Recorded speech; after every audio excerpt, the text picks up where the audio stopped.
सभापति जी, मैं आज आपके माध्यम से देश की संसद का ध्यान, देश की सरकार का ध्यान अपने 1 करोड़ उन कर्मचारियों की ओर ध्यान आकर्षित करना चाहता हूं, जो मैं समझता हूं पूरे देश की व्यवस्था को चला रहे हैं।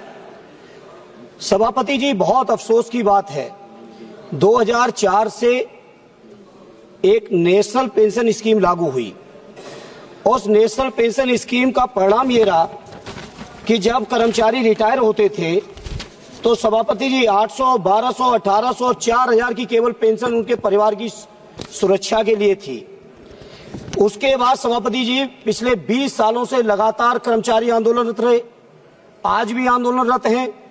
उसके बाद एक नई स्कीम यूनिफाइड पेंशन स्कीम के नाम से पेंशन स्कीम लाई गई, जो कि 1 अप्रैल से लागू होनी है। सभापति जी, बड़ा आश्चर्य की बात है, जिन कर्मचारियों के लिए पेंशन स्कीम लाई जा रही है वो कर्मचारी आंदोलनरत हैं।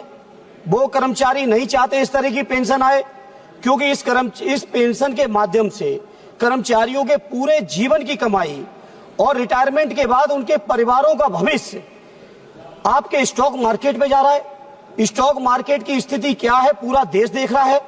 सभापति जी, पूरे कर्मचारी चाहते हैं कि जो ओपीएस थी, पुरानी पेंशन स्कीम थी, वो पुरानी पेंशन स्कीम लागू हो।